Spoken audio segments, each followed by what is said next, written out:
Consensus. McConnell glanced around the table. Everyone was looking at the table of their laps. The clock on the wall was the only sound in the room. McConnell looked at his hands on the table and sighed. So, anything from the task force? He glanced hopefully at Wilkins and Farley.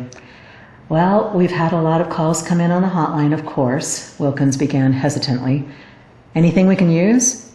Anything at all? Nothing significant, sir. Sorry. Hundreds of reports about red sports cars going into and out of the Clear Lake neighborhood, but nothing has panned out so far.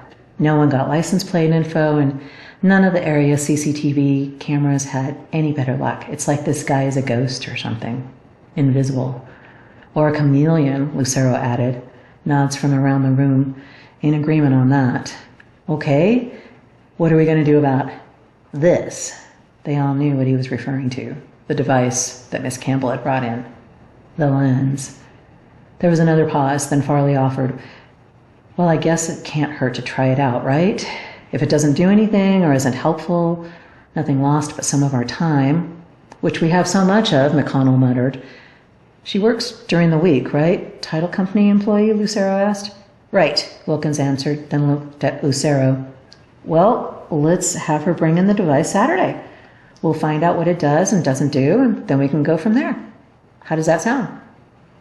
Yeah, sure, why not? McConnell sounded slightly less than convinced, but honestly, they didn't have anything else to go on. All right, call her up. Have her come in.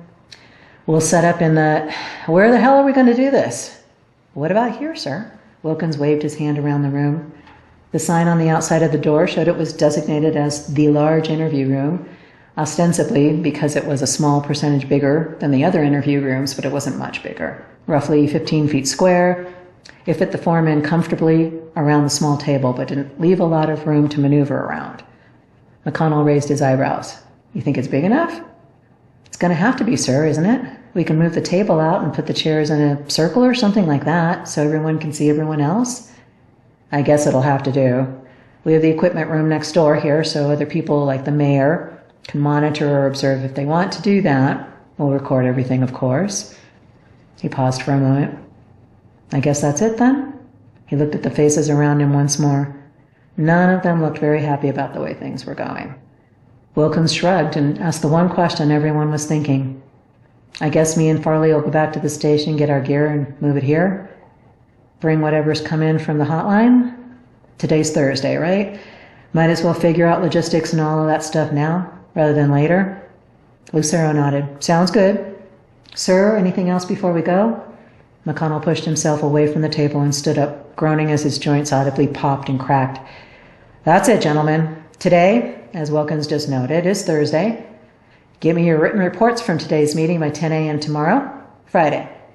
Thanks. He left the room and everyone exhaled. Farley and Wilkins exchanged glances, then waved to Lucero and left as well. Lucero surveyed the room with a critical eye. If the table was taken out and the chairs placed just so, they should be able to have Miss Campbell and her device in the room, as well as the task force, without compromising too much personal space for everyone. He sighed again. This case was going in directions he was not sure about at all. And what was he going to tell Miss Campbell when he called with the request for her to come in on a Saturday? Maybe he could just say they had lab results back and ask if she was available to review those with them. Yeah, that would work. Should work. She was pretty smart, though. She'd know something else was going on. Oh, well. He knew she'd be there for the appointment anyway. A business transaction. His green phone was chirping. He opened the flip phone and recognized the incoming caller ID. He had answered and waited for the standard greeting. Hola, professor?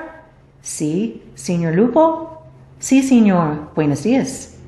Buenos días. Are you working on a new play? Sí, señor. Is a new play. Siete acts. Sounds promising. How far have you gotten with it? Not too far, señor. Maybe 4 scenes. Would you like my help? Sí, señor. Can you come meet mañana at the cafeteria? Of course. What time should I be there? 4. En punto de la tarde, por favor. Bueno. Hasta entonces, señor Lupo. Hasta entonces, professor. He closed the flip phone and set it on the counter, mentally translating the brief conversation. Another beloved was on the way. Almost 7 years old. Siete was 7x. $400 for delivery. Cuatro or 4 scenes. Delivery would be made tomorrow at 4 p.m. behind the old diner on Front Street. An alley deserted by all but transients strung out on meth or crack, warehouses backing into the other side. It was one of the 5 locations where they might meet. He always felt conspicuous driving there in his regular car, but he couldn't drive the Buick to these meetings. Fortunately, it was nearing dusk this time of year that late in the afternoon, and the alley was always in perpetual gloom, the tall warehouses casting their permanent shadows over everything. El Lupo wasn't his contact's real name, of course. He doubted it was even a code name used for other types of transactions.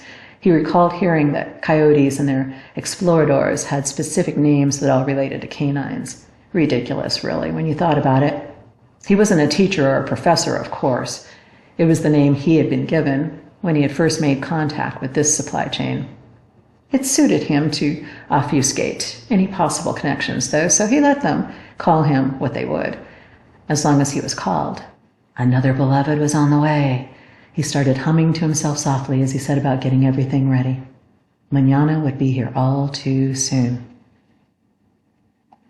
Gathering up the $400 in cash from his safe, he left the house promptly at 3:45 p.m. the next day. Feeling groggy from little sleep the night before, he was always so excited when a new beloved was due to arrive. He drove with particular care, gratefully pulling into the darkened alley at precisely 3:59 p.m.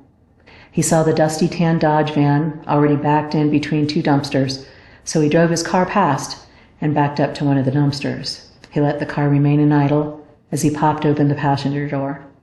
The soft, plush blanket covering the passenger seat promised safety and comfort. An oversized pillow, ready to receive a weary head, was tucked between the headrest and the car's interior. A water bottle and a package of Grandma's peanut butter cookies was open on the center console. The car smelled like a bakery. Perfect.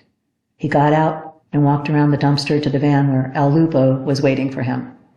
Professor? He smiled to himself. He was trying out a new disguise, Tex-Mex with cowboy boots and hat, used Wrangler jeans, a fancy Western shirt finished off with a turquoise bolo tie. He'd hardly recognized himself when he looked in the mirror. The blonde wig and droopy mustache worked perfectly, he had to admit. Sí, soy yo, el profesor. Bueno, this is Tomás. El Lupo opened the back door of the van and reached inside briefly, grabbing and pulling something towards him. A small brown hand and arm appeared, followed by a dusty form in torn jeans, 1 foot bare and one wearing a tattered sneaker, wearing a t-shirt and unrecognizable mixture of browns. The stench coming from the open van doors was horrendous. He smoothed the frown from his face and bent towards the shaking form. Hello, Tomás. Come with me. You are safe now. Let's go have some water and something to eat, all right? Not waiting for an answer that wouldn't come yet, he gently gathered up the small body in his arms, which didn't weigh more than 40 pounds. A plain white envelope in one hand extended towards El Lupo, who took it from him quickly. A quick glance by the recipient through the stack of 20s inside the envelope, then both men nodded and turned in opposite directions. Cargo doors slammed shut immediately afterwards and the van roared to life. He walked around the dumpster quickly, aware of his exposure to anyone casually passing by the alleyway. He pulled open the passenger door quickly and gently laid down his new beloved in the seat, wrapping the blanket around the shaking form as he murmured, "It's all right. You are safe. All is well. It's all right. You are safe. All is well," over and over. He offered the boy the open water bottle and watched with satisfaction as the child took several large gulps. He latched the seatbelt securely around the small form, brushing black hair away from a beautiful face. Huge brown eyes stared up at him, terrified. He smiled at his beloved and kissed the top of his head, then adjusted the pillow.